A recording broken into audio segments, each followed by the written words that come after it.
This weekend, President Donald Trump made headlines for floating the idea of running for a possible third term, despite not being constitutionally allowed to do so. He told reporters on Air Force One Sunday there's a lot of interest from his supporters. I have had more people say, please run again. They said, we have a long way to go before we even think about that.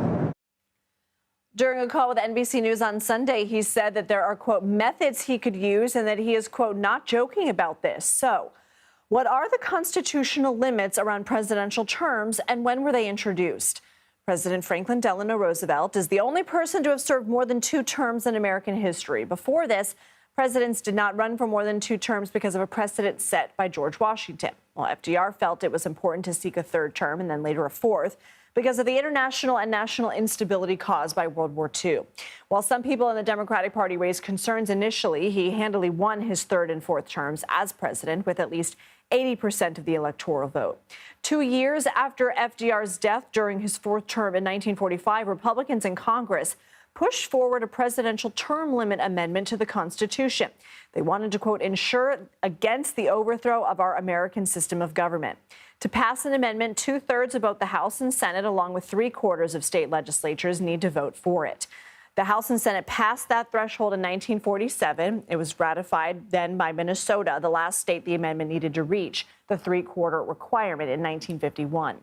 The 22nd Amendment plainly states no person shall be elected to the office of the president more than twice. That would mean that Trump would be ineligible to be elected a 3rd time unless that amendment was overturned. And it takes the same very high bar, 2/3 of both chambers of Congress and 3/4 of state legislatures to overturn an amendment.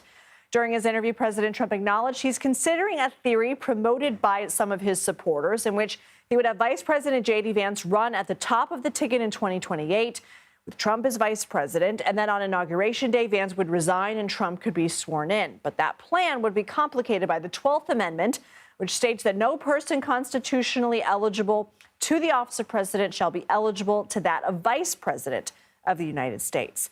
University of Notre Dame election law professor Derek Muller told CBS News, since Trump is ineligible under the 22nd Amendment to run for president, it'd be unconstitutional for him to run for vice president because of the 12th Amendment. Tennessee Republican Congressman Andy Ogles has introduced a resolution calling for a constitutional amendment to allow a president to serve 3 terms as long as it's not consecutively. But again, that amendment not likely to move further through Congress because of the hurdles we outlined to pass a constitutional amendment.